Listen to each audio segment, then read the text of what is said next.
My name is Sumrall. I take care of the research and the outreach education for our pig brig trap systems. So every month, if this is your first time to join us, we'll hold a content meeting the fourth Thursday of every month and discuss a different topic that you may be seeing, may face in the future pertaining to pigs. Every month we have a couple of team members that help out to make sure that this runs smoothly.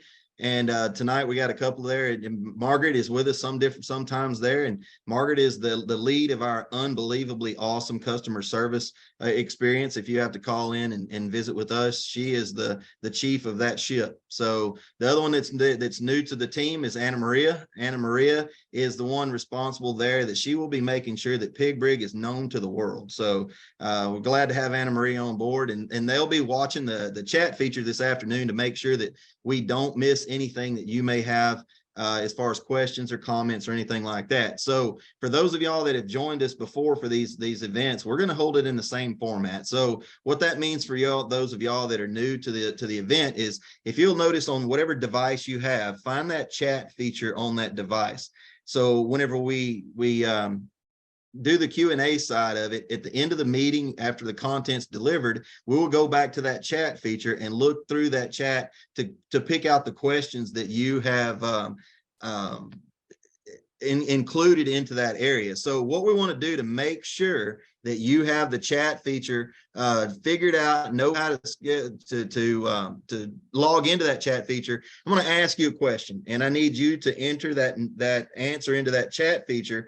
And not only is it going to help us know that you know how to use that feature, but also it's going to give us a little bit of a pulse about what we need to know with what you're facing. So the question tonight, to get everybody kicked off, put it in the chat for us if you would please. The question is, what season of the year do you see the most pig damage where you're at?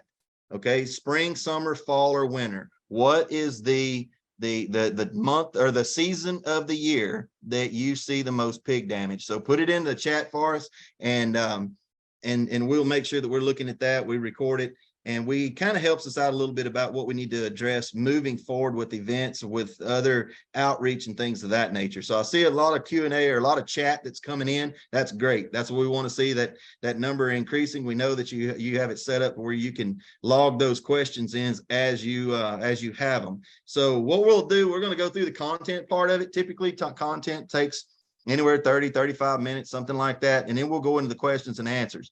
Questions and answers, for those of you that are new to the feature, new to the experience, we're going to stay here as long as you have questions. We're not going to leave here at any given time just because the clock on the wall says it's time. So with that, we're going to move on into the next phase of this. So we've done these webinars now for about 17 or 18 months. And for those of you that haven't been able to join us in the past, you haven't missed out. So whenever if you see any of the topics that are listed there, that's in previous webinars, again, too, that's a short list. We've got a lot of them out there. Go to the pigbrig.com website. Those previous webinars have been recorded. They are there for you to download the link, share the link, do whatever you think you need to with that link, and then feedback. Give us some feedback. And what did we miss in those presentations that's going to help you most moving forward? So next month, we're going to talk about environmental health concerns and so forth and so on. You can see the list there. The big one that I really want to make sure that y'all are aware of, for those of y'all that joined us in June is the one that we had with Dr. Carl Grimsey from Germany.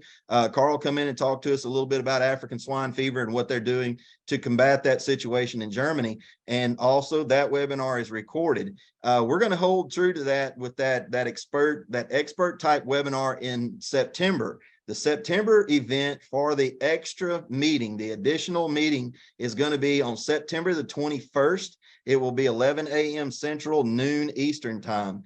That speaker for the event is going to be Mike Bodenchuk. Mike is the Director of Wildlife Services for the state of Texas.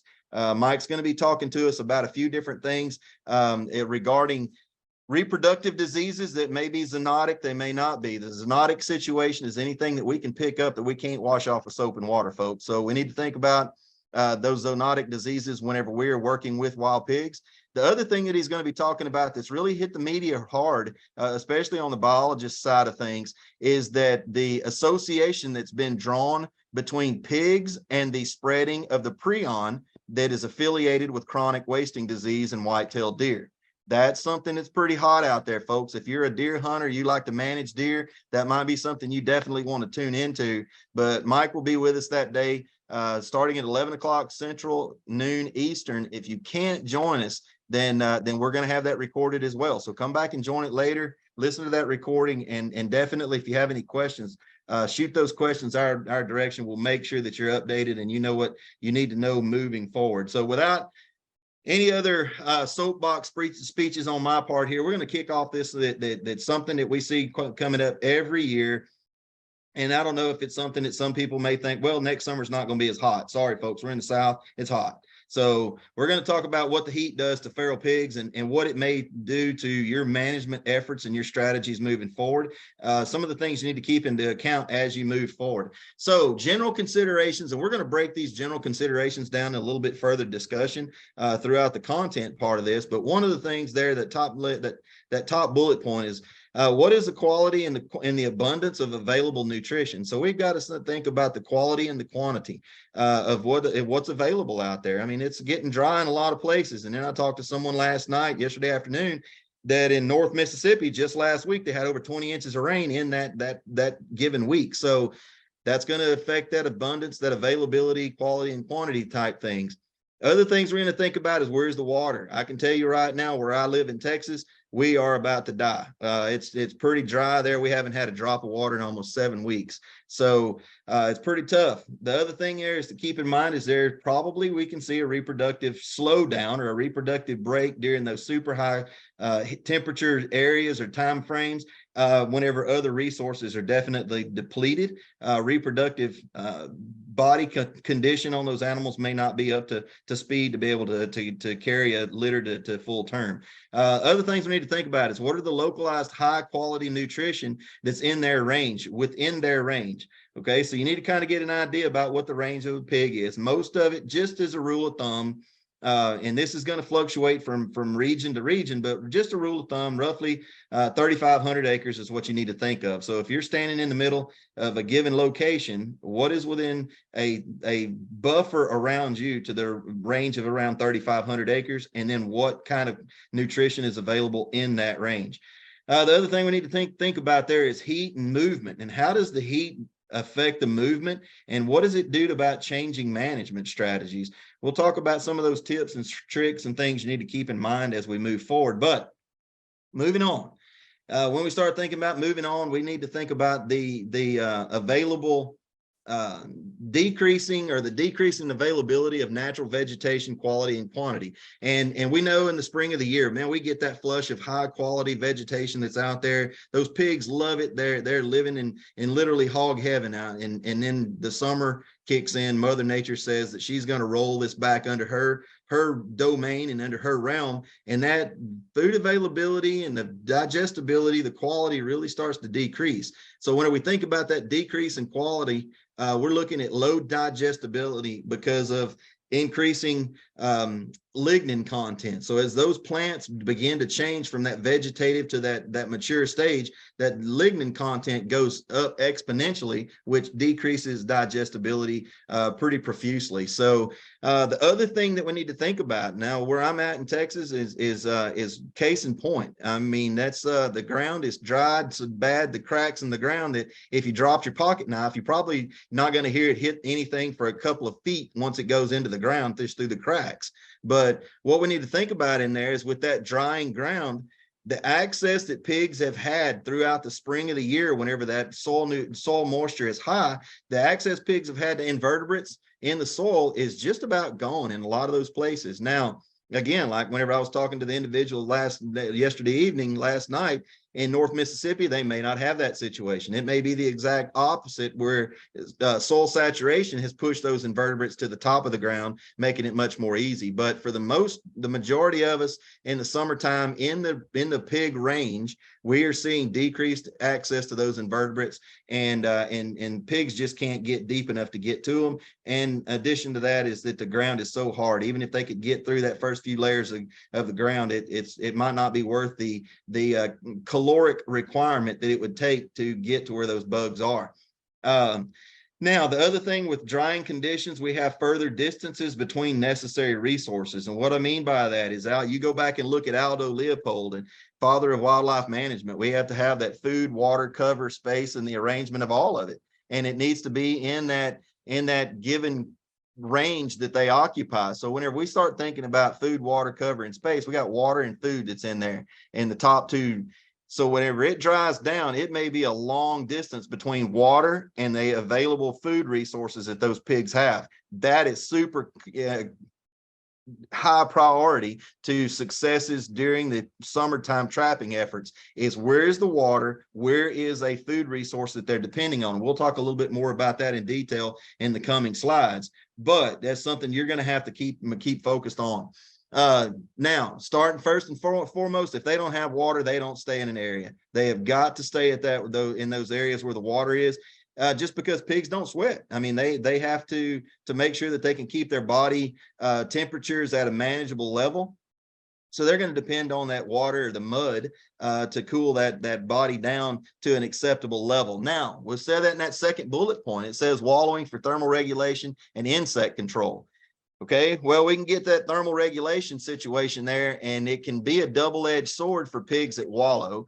What I mean by that is whenever they get into that wet mud, that sticky mud, it's cooler, it gets on their body, it drops their temperature just the way they want it to do. But what happens whenever mud starts to dry on a pig's body? That mud then becomes an insulator, and it does not allow the heat to escape the body. It turns into that insulator. So you'll see a lot of times in the summer where you just see tons and tons of trees in the area that have been rubbed. Well, that's they have got that wet mud on there, and it's done its job, served its purpose. But now they have got to get that dried mud off of them, because it's done turned into an insulator. They're going to have to be basically a continual cycle of getting muddied up, getting cooler, and then turning around and rubbing it off. Just because it turns into an insulator. They're always going to be bedding near a water source. So in knowing where those water sources are pretty critical.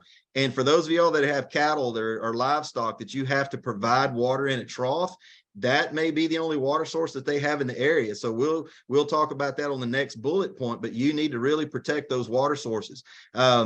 Intense damage is going to be something you're going to see near a local water source, and what this is going to do, or what this is going to be, is something that in the past you may have kind of wondered why pigs are in a certain area in the summertime whenever the ground was hard as a rock, but they were destroying it pretty profusely.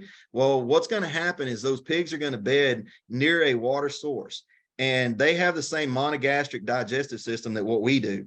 So they need to eat at least a couple of times a day.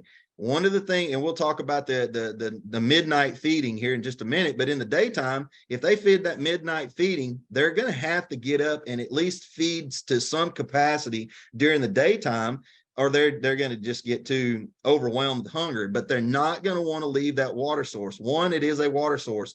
Two, typically that water source is in pretty heavy cover, or has at least got a lot of vegetation around that cover, and they don't want to expose themselves during the daylight hours away from that water source. So what you'll see is that in the daylight hours, the damage is intense around that localized water source, because pigs just want to hang tight to that water and into that cover that we knew that Aldo Leopold said that we have to have in that range. So yeah, you'll see sometimes we see a lot of people that are posting on the Pig Brig website right now that are making daytime catches between 11 and 2 in the middle of the day. And for some, that they scratch their head and say, man, that's just crazy. And it makes perfect sense. They are trapping relatively close to a water source. Those pigs have to get up in the middle of the day, put a little bit of nutrition in their belly, and then go lay back down in that mud hole. So at night is when they're going to do their primary heavy feeding operations in the middle of the night. And we'll talk a little bit more about that as we move forward. But those of you that have livestock out there that are providing water for those animals, or you have a quickly decreasing availability like in a farm pond or something like that, you need to really protect those water sources if you've got domestic livestock using that water source, because of the possibilities of increased disease contaminations and things like that, bacterial contaminations. You got to keep those water sources protected. The other thing that we do see in the summertime, or in those stressed times of the year, is that there'll be movement closer to the urban environments. And whenever we start thinking about every urban environment that comes, whatever urban environment comes to your mind, You think about that in urban environment, and do those urban environments have green space? They absolutely have green space. Well, what does green space mean to a pig? That's bedding cover.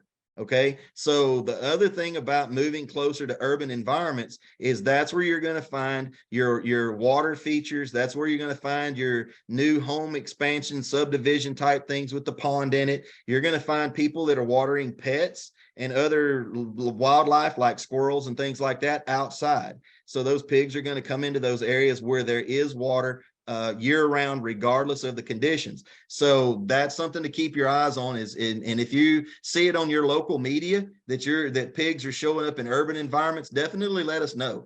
We'd like to know where those pigs are showing their ugly little heads in those urban environments, so we may be able to reach out to some of those city managers and see what we can do to help them out. So moving on to the next thing is high quality nutrition, localized high quality nutrition.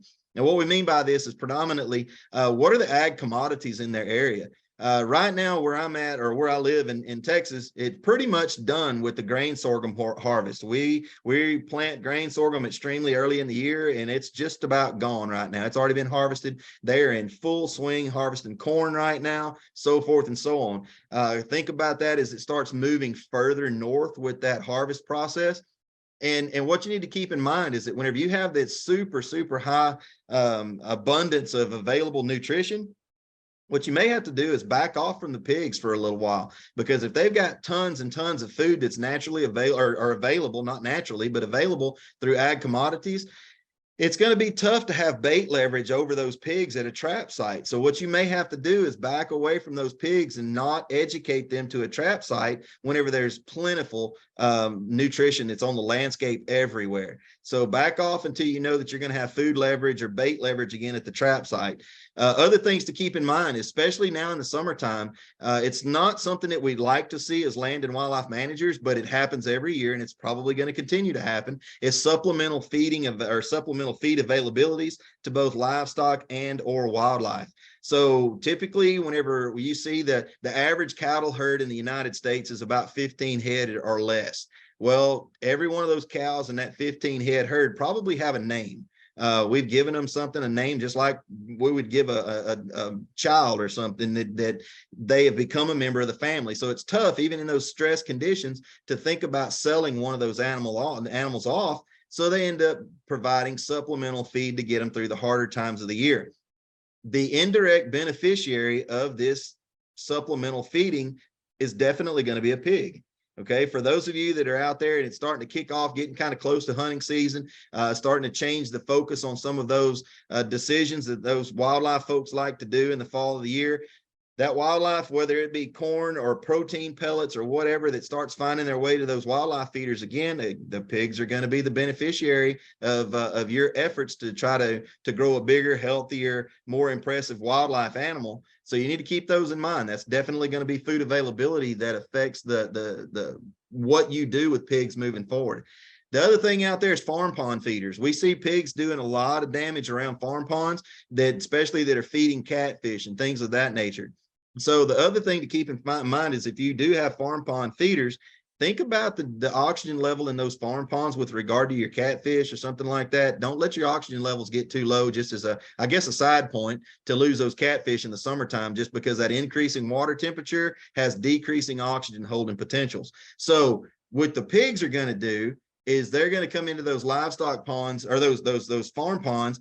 And if you have a farm pond feeder that's not set up appropriately, you're going to have some of that catfish food or fish food that's not going to find its way to the water, and it's going to be starting to build up at the base of that feeder. Well, once it starts to build up at the base of that feeder and those pigs start to root out around the legs of that feeder, you might end up losing your feeder into your pond. But more so, you're going to end up giving that pig a food source that they're not going to turn off to until you have them turned off because of your management.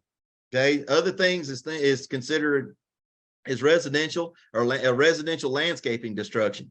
All right, we see a lot of these subdivisions going in. I know the concrete never stops pouring in most of the places that I travel across the country, and there's new subdivisions popping in locations where just a year earlier was a heavy forested area that was full of pigs. Well, whenever you remove the trees and you put a house on there, that doesn't mean the pigs just pick up and move down the road. they're going to stay in the landscape there as long as it provides nutrition. It may not provide the nutrition that they saw a year earlier, but man, I can tell you that underneath that St. Augustine good sodded lawn is going to be full of grubs and worms and things like that. They're just going to roll your sod up for you. And then, oh, by the way, you've done put some water on there to soften that ground to do that. So keep those things in mind whenever you're thinking about places. Oh, well, a pig will never show up here. If there's an incentive, the pig's going to show up there. Okay, so we're seeing them move into the cities for those reasons. Is they're finding it plentiful as far as nutrition is concerned. Water quality is there. There's plenty of green spaces that are there that they can hold up in and not move until dark. We see a lot of these that are popping up around the country, literally on those Ring doorbell cameras. I mean, pigs are walking down the sidewalks. So whenever you're sleeping and snoozed away, those pigs are absolutely loving the fact that you put out a bird feeder. So moving on, reproductive breaks. Whenever we say pigs are a reproductive nightmare, they are absolutely a reproductive nightmare. But I can tell you some things that shut the door on a pig's reproduction is whenever it hits 110-degree heat index. So one of the things that we definitely see is poor quality, low quality equals low reproduction. Those body conditions of those pigs have to remain at an adequate level to be able to carry a full litter of pigs to term. If their body quality decreases below that threshold, they either one, they won't breed, they won't be in breeding condition, or two, if they're already bred and that body condition falls below that threshold, they'll have either aborted litters or pigs that are born with low survivability. They'll be weaker piglets, so forth and so on. So we see in those prolonged stressful conditions, we'll see more infrequent litters with smaller litter numbers and an increased piglet mortality. They just don't come out thriving like they would if they were just coming out of a fall period where there was a ton of mass production on the ground. So sows only now at this point of the year, they're only trying to wean the spring-born piglets. And if those piglets don't wean pretty quickly, she's going to wean them them herself and just hope that piglet survives. But right now, you're not going to see a lot of these boars, these mature boars that are going to be running with those female-led sounders for breeding purposes. It just doesn't happen nearly as frequently this time of year as it would be in the fall and winter, early spring. You may see an increased visitation of boars at the trap site. So, and even those boars, they're focusing more on nutrition now than they are breeding, because I mean, nothing likes it whenever their belly's rumbling. I mean, that's one of the things that's going to get you up and get you moving. And is whenever your stomach is empty, your mind tends to stop working as efficiently. So we see a lot of pigs doing things typically in the summertime that they would normally do just because they're hungry. They have to go in places that they really wouldn't want to go. And boars are much more prone to we see at trap sites in the summertime as opposed to pretty much any other time of the year on a voluntary basis. Yeah, we catch a lot of boars in the fall and the winter, but a lot of times that's a bycatch from catching the female-led sounders, because those boars are there for breeding purposes only. And they just get in trouble with the company they keep. They're walking into a trap. In the summertime, they're much more solitary, looking for that nutrition. So we're moving into the heat versus movement. So what does this mean for you? The increased temperature equals decreased movement. And I'm telling you, that's something right there that just make the spaceship make it to Mars. Now, that's good intelligence, right? No, it's pretty much common sense is what that is the temperature goes up, the movement goes down. Sounders will hub out from a water source. We've talked about that already. So basically like those two pigs in that picture there, they want to lay low. They want to stay cool as long as they can, and they're going to only move when they have to. And then the summertime, have to means when the belly gets empty. So they're going to lay in where it's cool until just absolutely the gas tank is done and they have to get up and fill it back up. Now, what that's going to typically look like is movement in the summertime, in those hot months of the year. Movement will be in the middle of the night or near water during the daylight. So that's something to keep in mind, and we'll talk a little bit more about this as it goes into the next couple of slides. But remember that the movement in the middle of the night is what I want you to kind of keep in point, that we'll discuss further. The last bullet there, it says that the sounders will lock onto a nutritional source until the source is exhausted. Okay, if it is a small resource, they will fight over it pretty proficiently and profusely to keep other sounders there. But now if it's like a 500-acre harvested cornfield and there's grain spillage everywhere, you'll see multiple sounders tolerating one another just because the nutritional availability is pretty extensive. Smaller nutritional availabilities, they'll fight down to the last pig standing, basically. So what we need to think about in shifting management. So when we think about shifting management, you want to focus on the water during the summertime. That those pigs are going to have that water is the number one life-sustaining element that's in their world right now. So when the next thing you need to think about is where's the highest quality nutrition within their range.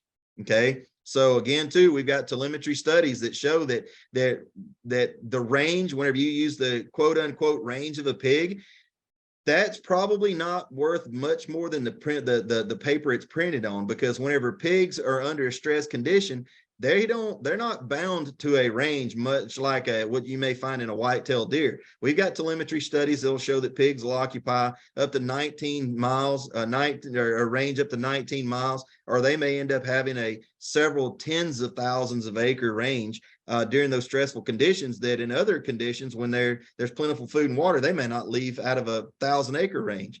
So know what's in the range of what their potential to get to in a day's time.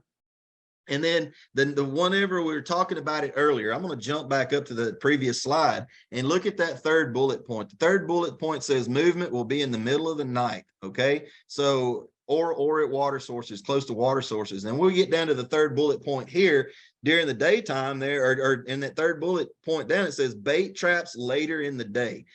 What we're talking about is that pigs in the summertime fall into the same thing as anything that digests food, basically. Okay, there is metabolic temperature increases. So whenever there are as food is digested, there is going to be heat that's generated through the digestive process. So there is going to be an increase in body temperature as those pigs are digesting that food. Well, if it's already 110 degrees outside, they don't want to increase their body temperature by digesting food. Thus, the reason why pigs move later at night during the summer months. So you may not see pigs showing up on a camera at a trap until between 11 and 3 at night.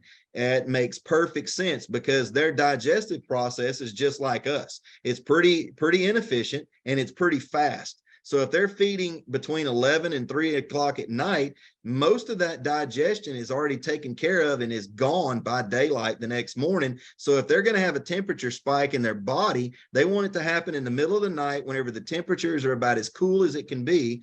That way, the digestive process is pretty much over with by the time it starts heating up the next day.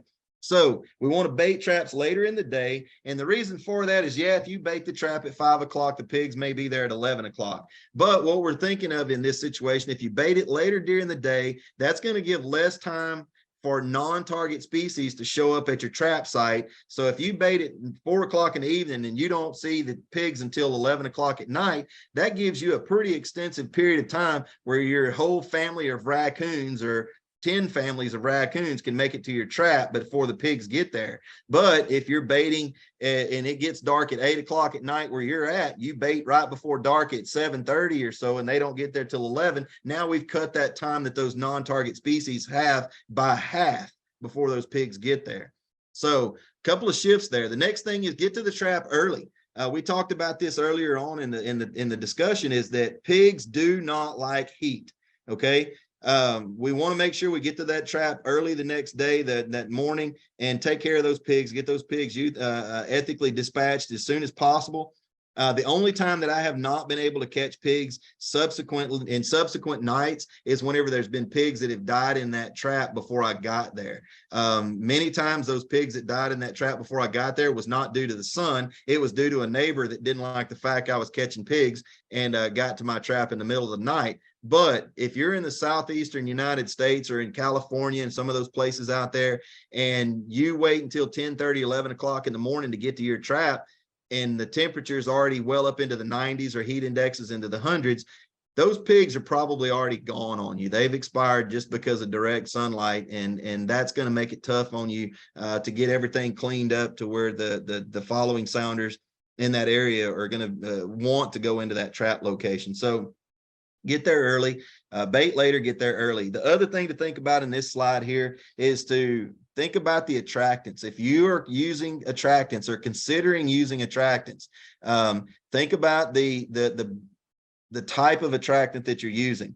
what I've found in my experiences with attractants over the last 25 years is that if you have a gel-based attractant that you're using in the summertime, the primary ingredient in a gel-based attractant is water. That's what's making that gel there. That's the holding agent of whatever odor that's in that attractant.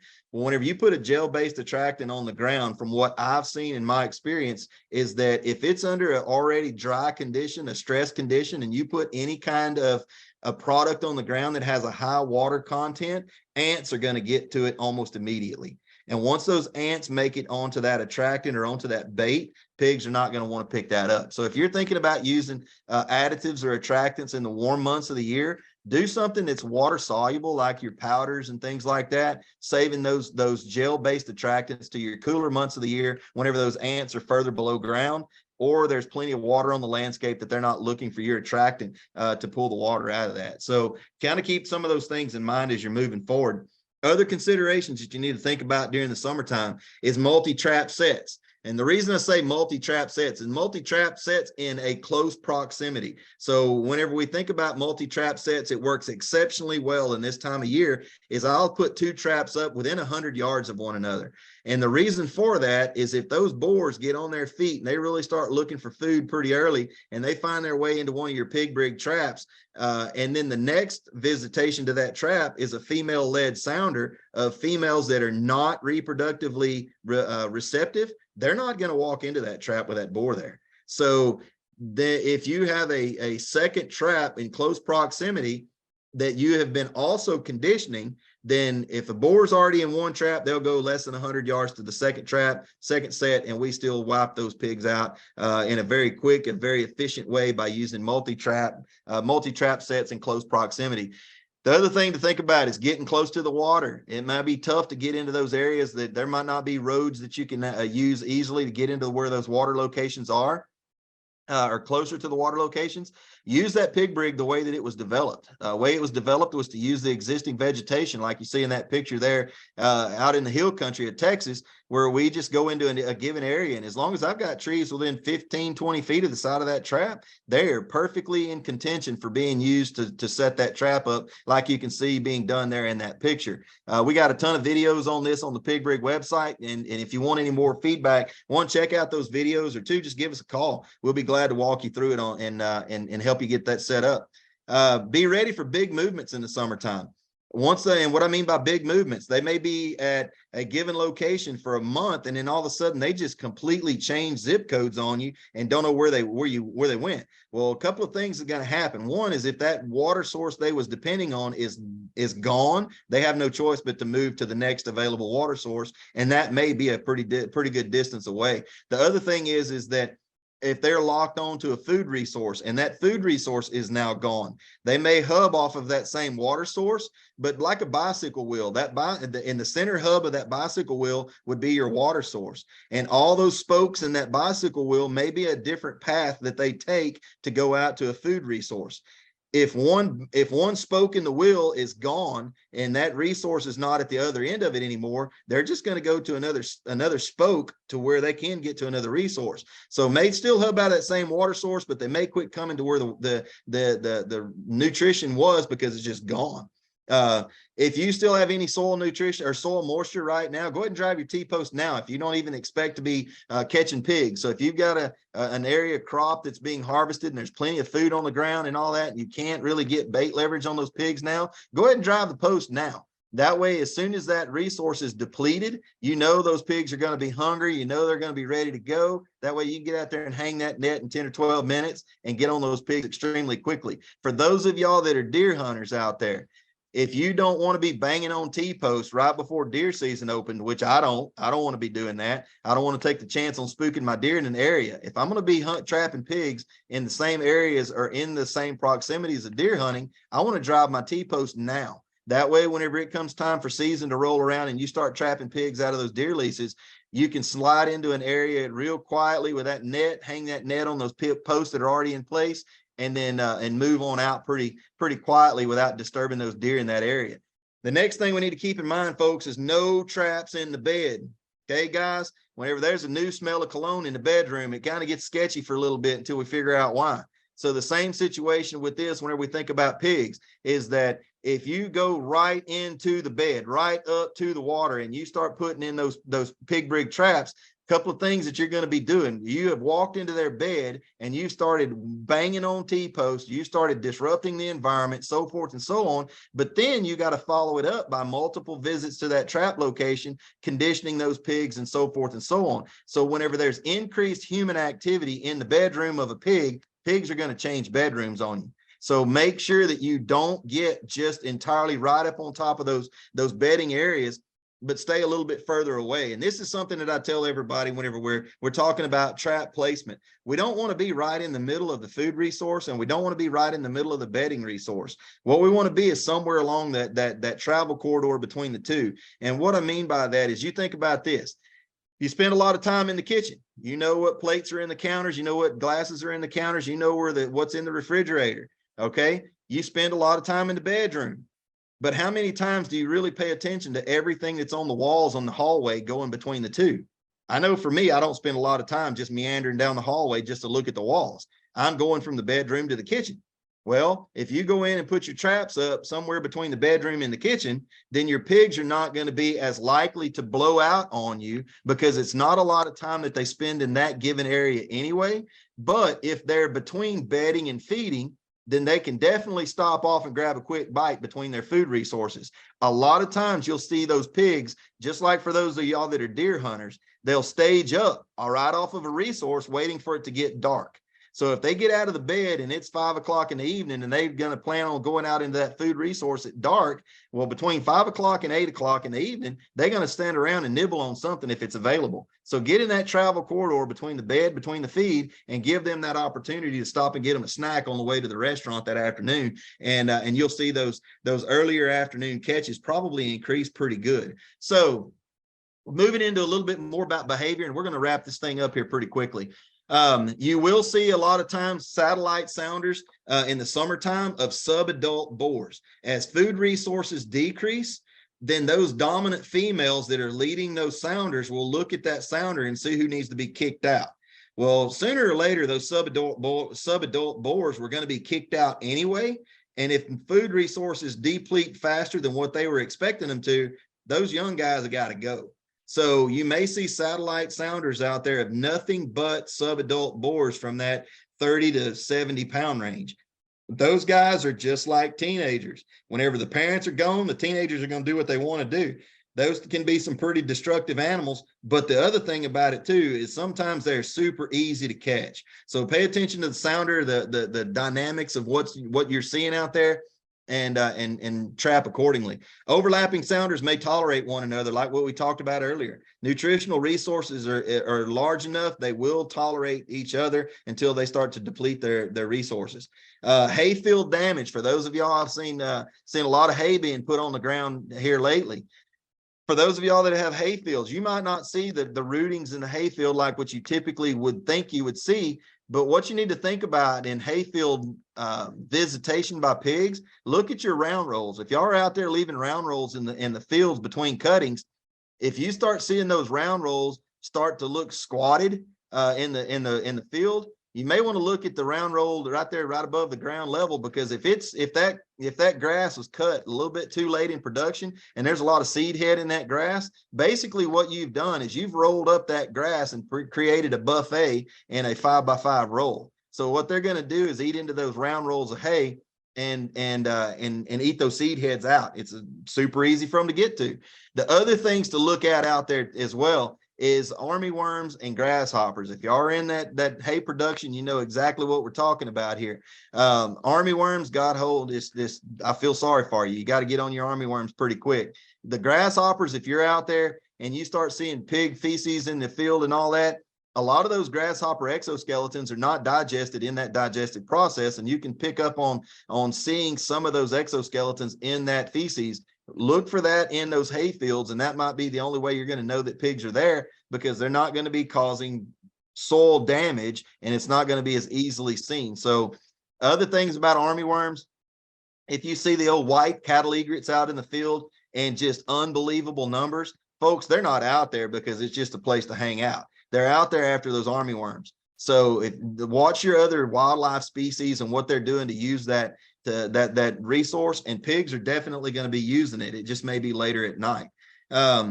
This time of year, pigs are going to have more animal protein in their diet than any other time of the year. And what we mean by animal protein is those army worms, grasshoppers, beetles, things like that. That all falls under the animal protein component.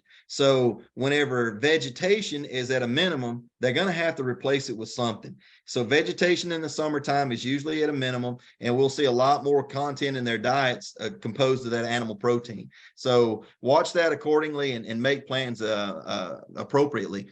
So we'd already talked about this. Oh, I went the wrong way. So upcoming webinars, that's going to wrap up the content slide of it. So for Anna Maria and Margaret, this is your cue here that we're fixing to start looking at the chat feature here again. But again, there's those webinars that are coming up. The ones that you want to really make sure that it's not on this list is that one on September 21st with Mike Bodenchuk out of the Texas Wildlife Services Director. Will be September 21st. That's on a Thursday, 11 a.m. Central Time, noon Eastern Time. So that information will be coming out very, very soon. I know Anna Maria is already working on that right now to make sure all the information is included and makes it as easy for you to find it and get registered for it. If you're obviously registered for the events now, then you'll be getting information about the upcoming webinars already. So with that, we're going to stop the part of the soapbox that I stand on, and we're going to go ahead and open that chat feature up. So if you have questions because of the content that we've covered tonight, put those questions in the chat, and then Margaret and Anna Maria will be going through that chat to make sure that we get all of those answered. So Margaret and Anna Maria, I'm going to turn it over to y'all, see if there's anything that we need to address. Yes, we have a few. Okay. What kind of water soluble attractants are you making reference to? So when you were talking about the water soluble yeah, water soluble attractant is going to be anything like Kool-Aid powders, things like that. I mean, a lot of people use those Kool-Aid powders to mix into your corn. If you're fermenting corn, they'll put their Kool-Aid powders in there. Anything that I would be hesitant to use, like jellos and things like that, because they're intended to make a gel.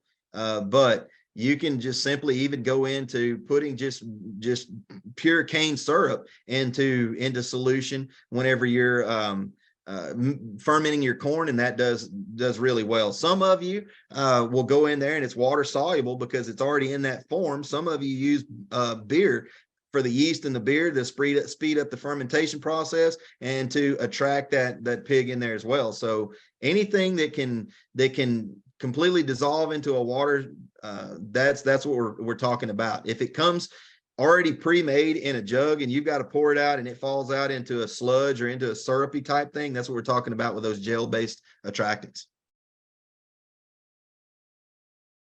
Okay, we've got let's see. So Steve Kingsley says, I use powdered grape Kool-Aid. Is this not good because of ants? I've seen yellow jackets before.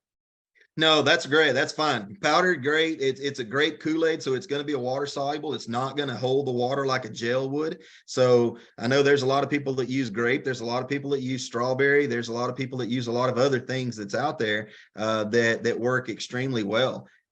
So anything that is dissolvable like that, that's great. If it comes in the little paper packets that you can get about $5 for $1 or something like that, yeah, that's typically going to be your water soluble stuff. Okay, that's awesome. And then another question from Steve, what areas do pigs usually bed? Yeah, well, and if we're looking in summertime of the year, what they're going to be looking at is they're going to be not directly on top of the water source. They're probably going to be bedded somewhere within a quarter mile of it. But they're going to be looking for things that are super thick. So if you're in the South and you've got a yaupon thicket, it may be a pine plantation that's somewhat close to a water source. It could be a cane thicket, just a bamboo cane thicket, something like that. Anywhere that they can get some shade cover during the daytime and stay in a reasonable amount of cover back and forth to that water source while they're bedding during the daytime hours. But yeah, it's going to be just they're going to have shade. So you're going to have to look for something that's going to provide that shade. but they will not be literally like laying on the bank of a pond during the summertime, because anything can use that pond. So if it's a sow that may still have some of those older piglets around, they're not going to lay right on top of the water source, because you may have coyotes using that same water source, something like that. So they'll be usually within a quarter of a mile of that water source, and you'll be able to find it pretty quickly, because it's just going to have unbelievable levels of soil damage. Even though the ground is hard, they're not going to move far from that water source. So that daytime movement is going to be over the same area day in and day out and day in and day out. So they're going to have no choice but to dig up that ground, no matter how hard it is, just to find a little bit of nutrition to get through the day, waiting on nightfall again. Oh, okay. Thank you, Aaron. We've got a few more questions on bait type questions. So, okay. Is there a bait that's off-putting to raccoons and deer? And I know you've been working on this thing. Ooh, so man. Well, the one thing that we've used on the deer, and it's had marginal levels of success, is going to be, in some places it's outstanding, other places it's been a little bit more marginal, is a product that's readily sold. It's an emulsified egg solid. It's sold under the name of Liquid Fence, and we get some pretty decent responses off of that Liquid Fence as a deer deterrent. Raccoons don't really care for it either, but I will tell you this is one of those things that we definitely need to discuss.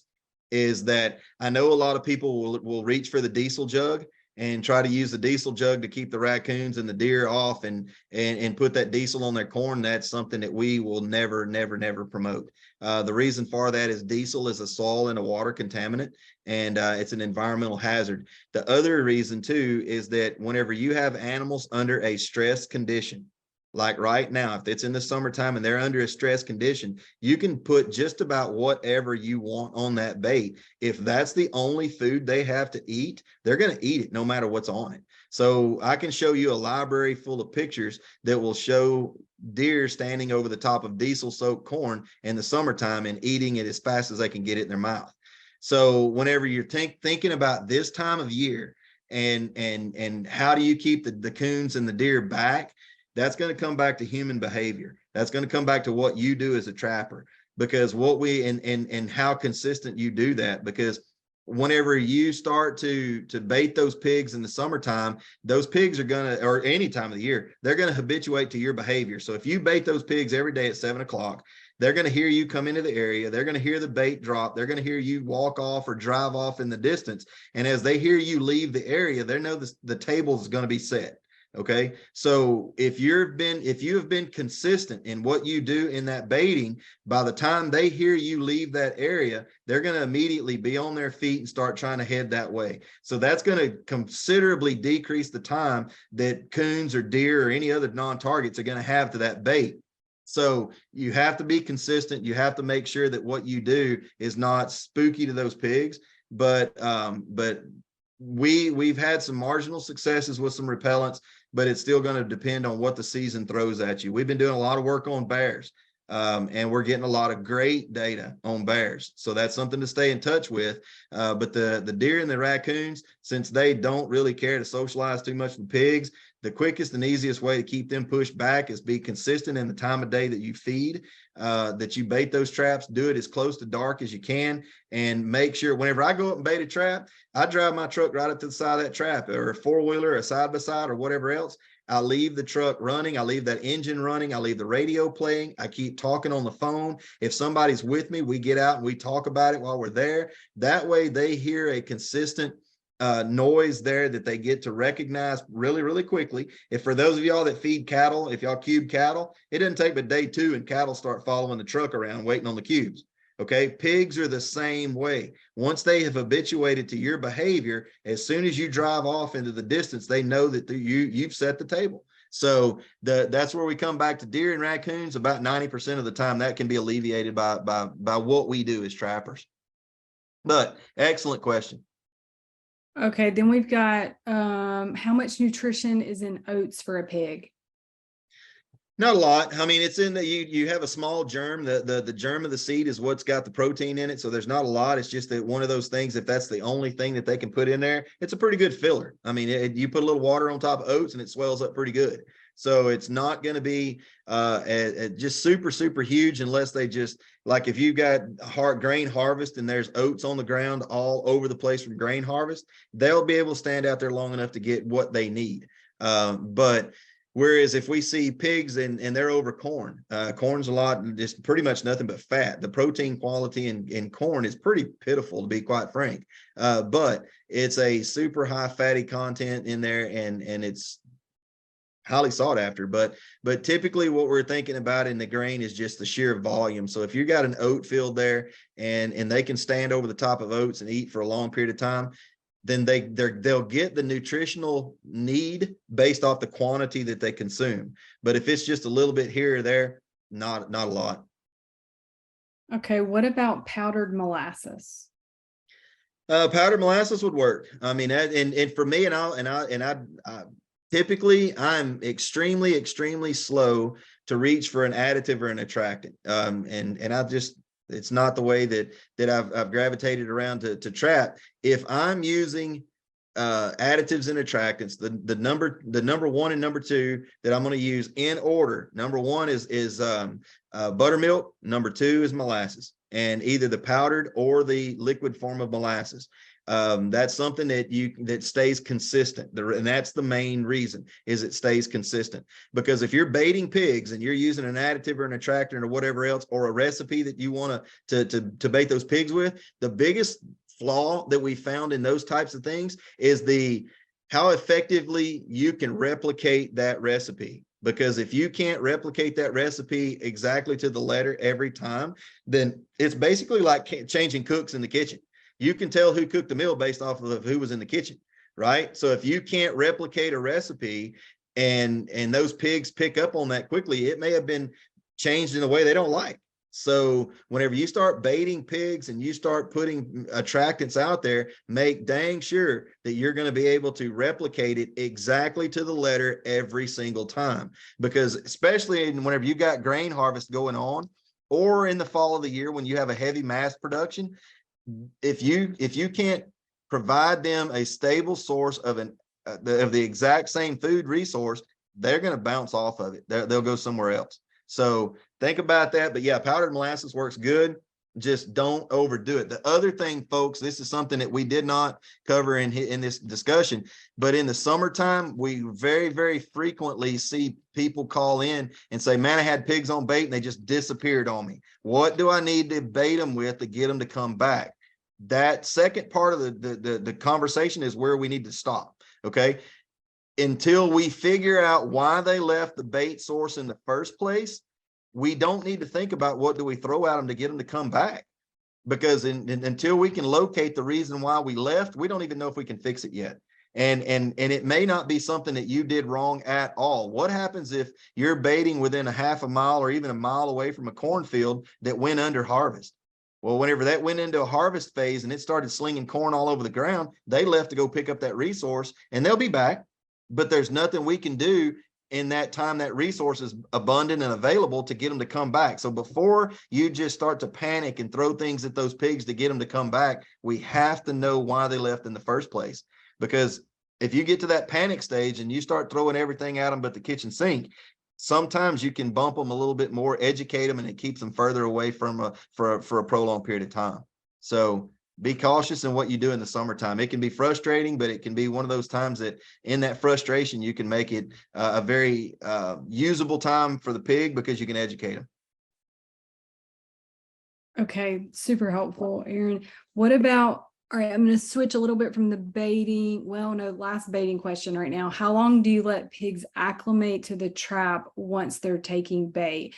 And Ashby, I'm thinking that maybe you're saying before you set the trap. So go to the set mode, right? Right. Yeah, and clarify if you're not saying that. Okay, yeah, cool. And sure. So what we do whenever I set up the traps, I get my brig in place. First of all, I get my brig in place today. I'm going to bait today. I'm not going coming back in 3 days later and let it get quiet and everything else. I know everybody has their own way, but whenever I put my Brigs in place, I bait that day, starting that day, or conditioning starting that day. And what I do whenever I start that conditioning phase is I start out with about 90% of the bait on the outside of the trap and about 10% on the inside. The reason for that is once you get that pig brig up in that trap location, the pigs, it's going to be obvious to them that there's something new in their environment.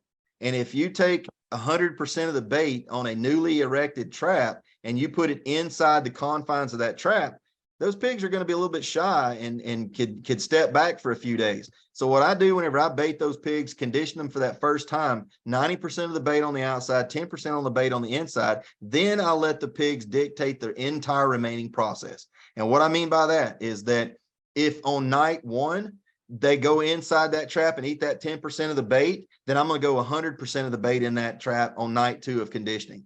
But if it takes them 2 weeks to go on the inside of that trap to get that 10% of the bait, then it just takes 2 weeks. I'm not going to force those pigs into somewhere that they're not willing to go on their own. So then the question is, I know I'm giving you a long drawn out explanation here, but it gets around to this. Whenever it comes time to set that trap, okay, I'm going to be looking for 100% or as close to 100% as I can get before I put that skirt on the ground. Okay. So if you put that skirt on the ground with 50-60% of the pigs going into that trap, I can promise you that probably 40 or 50% of that pigs on the outside, one of them is going to be the matriarchal female. Okay. And every sounder is led by a matriarchal female.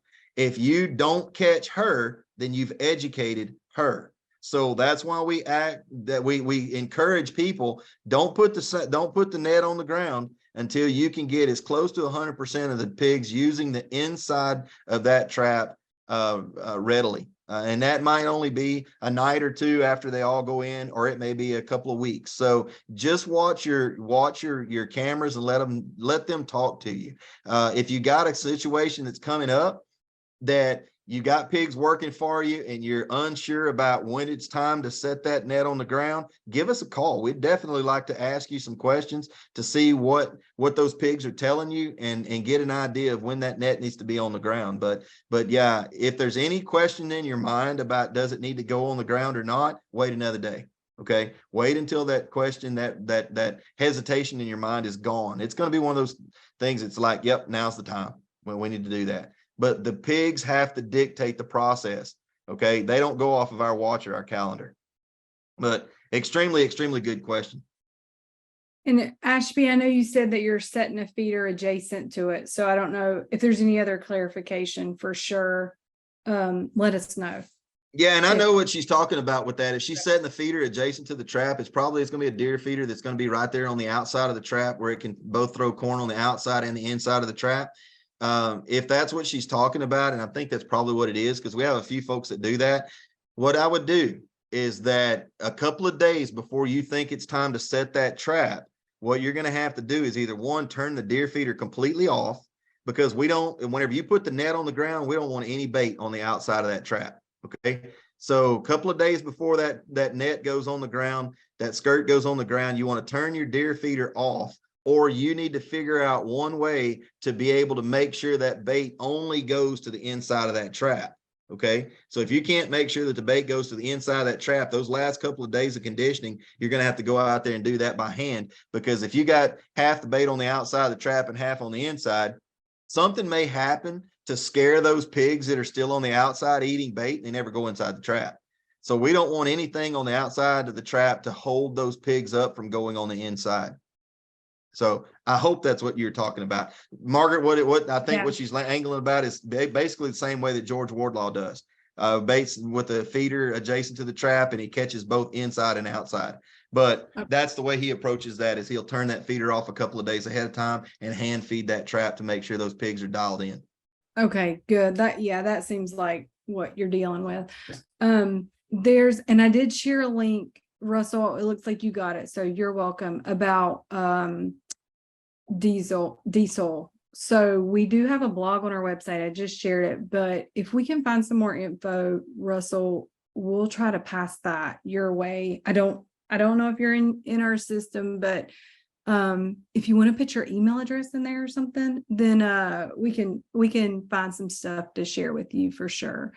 And then another question is from Patricia Rain. We're concerned about fawns as well as other deer entering our trap. Could you review how to keep deer out of the traps? And I know that's going to become a bigger and bigger concern. Sure it is. Yeah. And this is something we're going to be talking about too, more the closer we get to the fall of the year, mainly with antlered bucks. So whenever we're talking about keeping deer out of the trap, and I'll be glad to talk about this every single month, because this is a question that comes up every time, is that to keep deer out of the trap, 90% of the deer entering the trap can be averted by our behavior. So what I'm going to do whenever I bait to keep deer out of the trap is I'm going to be, like we said earlier, I'm going to be consistent with my timing. Is if I need to bait to avoid deer, I'm going to bait as late in the day as I can. Okay. If I go to the trap and I check the trap at 7 o'clock in the morning, there's no pigs in there, I'm not baiting the trap at 7 o'clock in the morning, because it may be 12, 14, 16 hours before I expect pigs there. And in that situation, I'm going to give 12, 14, 16 hours to deer to get into that trap location. So bait later in the day, number one, bait later in the day. Number two, the next thing that what I'm going to do is that, well, I guess we'll stay on number one. Number one, bait later in the day, like we talked about before. Leave the vehicle running, leave the radio playing, still continue to talk if you're going to talk. Just remember, don't ever, ever, ever shoot a firearm around a trap that you're conditioning. If you're shooting a firearm around a trap you're conditioning, you're going to scare all your pigs off. They're not going to come back. Okay. So keep those sounds consistent. The consistent sound of an engine, the consistent sound of your voice, the consistent sound of the radio playing, those pigs will habituate to that. So if you're doing it late in the evening, you're doing something consistently, then those pigs, many times before I can get back to my house from a trap, it may only be 15 or 20 minutes. I've already got pigs in the trap.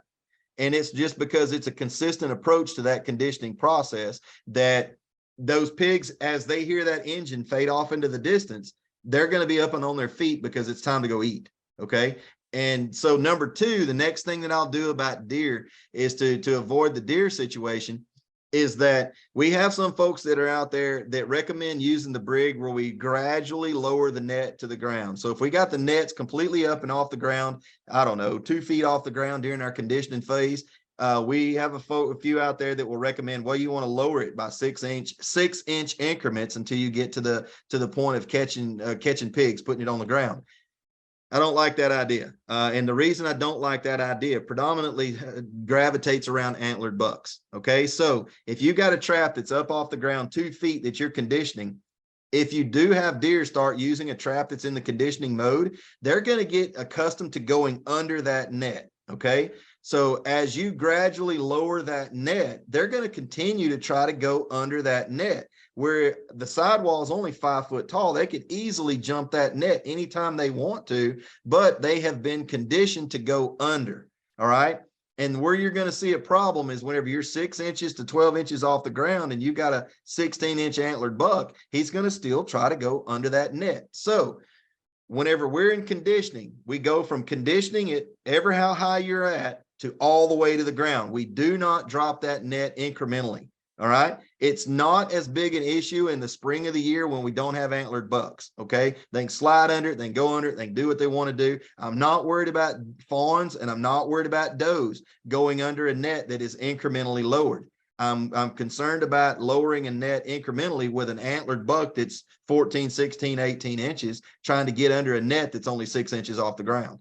Okay. So number one, time of date and consistency of baiting that trap. Number two is going to be don't lower that net incrementally until you get to that catch phase. Number three is going to be make dang sure that you don't have any bait in the skirt of that pig brig. So when the pig brig is laying on the ground, and this is where we can run into like the previous question, Margaret, about using the deer feeder. Whenever we run into a problem with deer and using and having bait in the skirt of the trap. So if you got the skirt laid on the ground and you're in catch mode and there is bait within the skirting of that trap, a deer, as they feed into that trap, they're going to move their head side to side to pick that bait up. Well, if they move side to side, again, I'm not worried about a fawn and I'm not worried about a doe. It's going to be if you're moving into that trap with an antlered buck and they're sweeping their head right to left, they have an increased chance of being with antlers getting hung up in that net. No bait in that skirt. We don't like to see a baited trap have any bait within 2 feet of the skirt of that net. Okay. And what you'll see is that if those antlered bucks, they'll just like a pig. I mean, if you look at an antlered buck whenever he runs through a briar patch, how is his head held and where is his antlers? His head's held up and his antlers are down his back. Okay. So if the same thing holds true, if there's no bait to hang up a deer going under a net, that's what they're going to do. But if you got bait within the skirt of that net, they're going to hang up and they're going to try, or I say hang up, they're going to stop and try to consume that bait inside the confines of that skirt before they push through. Okay. The other thing, to go back to the questions about the does and the fawns, what I would do, because it is if you've got a doe or a fawn in a pig brig, I'm not worried about them getting into the trap. All right. They can get in, they can meal around, they can do whatever else. If I've got a camera on that trap that shows me a picture that I have a doe or a fawn in that trap, what I'm going to do, I'm not going to approach that trap until after dark. Okay. Leave those animals alone until after dark. I'm going to approach that trap extremely quietly with a bright, extremely bright light. Okay. I'm going to make sure that everything of me, my shadows, everything of me stays behind that light. Okay. Keep the light on the deer. As you approach that trap, stay extremely quiet and just simply unclip 2 or 3 posts, unclip the net from 2 or 3 posts and let the net down and then quietly back away. So let the deer come out on their own. So don't go, I don't want to go in the daytime. I don't want to give them the chance of getting them spooked or getting them stressed or anything like that. I'll just go in quietly behind the protection of an extremely bright light that they can't see through, unclip about 2 or 3 T-posts, the net from the post, lay it on the ground and just back away and let the deer come out on their own. Okay. So that's something that stay in touch with us. And if you got any considerations or any concerns, anything like that we need to look at, we can definitely do it. But I'll be glad to visit with the deer situation all day long, every day, because it's something that we can completely remove the concerns around deer just by what we do. So good question. Glad you asked it. I know it is good to think about just patterning ourselves on what they're doing and how we can create that situation. So the one more Jeff was asking about, that he's in the San Antonio area. So I did ask what he's got going on. He said, we have old wallow sites, but we have almost no water. I've been tossing around the idea of making wallows in good areas. Well, one of the things wallows will help you do during the summertime of the year, and I do somewhat the same thing. I may not go into the effect or the effort of creating wallows, because if the ground is super dry, what you're going to find out you're going to do is you're going to continuously haul water. The ground is going to keep sucking up the water, and you'll never stop hauling water to keep a wallow active. What I'll do in lieu of creating wallows is I'll take a porch, a rug off the front porch, a piece of carpet square, a couple of foot by a couple of foot carpet square, and pour cooking oil on it, old fish grease or old fry grease, something of that nature. And I'll wrap it around a corner post, or I'll wrap it around a tree or something like that, where I know that there's pigs in an area. And then all I'm going to do in the summertime with that method is I'm going to be able to tell presence or absence of the pigs. Instead of me going out to the briar patches and fighting through the red bugs and the mosquitoes and the snakes and everything else to look for presence or absence of a pig, all I've got to do is go to those areas where I put those false rubs up that those pigs are going to come to. I don't look for mud. If I've got mud on there, if I got dirt on there, I know I got pigs in the area. They're going to find a way to stay cool, regardless of what you do there as far as creating a wallow. One of the things we'll see pigs do, especially in the South, whenever you've got that 9,000% humidity that we have in the South, is in the morning time. If you walk across a field of grass that's knee high in the morning time, you can't make it very far into it before your feet are soaking wet. What you'll see that pigs will do is in the morning times, you may see them out in those fields like that. And what they're doing is they're just wallowing in the grass. They're using that dew, that heavy dew, to keep that water or that body temperature down. So if you want to create wallows, go for it. But I'm telling you, it's going to be one of those things. It's going to be tough to keep up with what the water needs are going to be on dry ground. The other thing, the reason I did not include burnt motor oil on that rug whenever we wrap that around a post or a tree to attract those pigs in there is we have found some experiences there where if you've used burnt motor oil for a prolonged period of time and you decide that you want to put that pig in the freezer to eat, we have found that some residues in the muscle tissues of those pigs that have used those burnt motor oil or diesel rubs or anything like that that go through the skin, through the pores of the skin, get into the muscle tissue. So that's something that you really can't cook out of the meat. You're just going to have, you're going to have oily meat basically. So if you're going to be eating those pigs, you think about using those cooking oils that could have been used for frying up fish or French fries or hush puppies or whatever else. It's going to be the same petroleum base that they'd use for an insecticide anyway. But it's going to be something that's going to be safe for you to eat if you're going to eat that pig after you've got him caught. And Jeff does say that they were thinking of using 50-gallon tubs or like a koi pond type thing. Yeah. The other thing that you'll want to do though is just in some way, if you can, if there's any way that you can do it, especially if you're under an extremely high drought situation, if you're using those tubs, is think about what other wildlife could potentially use those same water sources as well, like your deer. If the deer are going to come up there to that water source, and even though it may be completely muddy and nasty and everything else, if it's bad and the drought is pretty tough, they're going to drink out of it too. So my concern would be there is what kind of bacterial or disease concerns would be in that water that those deer or those other wildlife species may be drinking. So I mean, definitely it's going to be a bonus for you to have water in an area for catching pigs, but I don't know, I don't have a grasp around what other concerns there may be out there surrounding those other game animals. But yeah, in your situation, it may be perfectly good. You may not have to worry about it.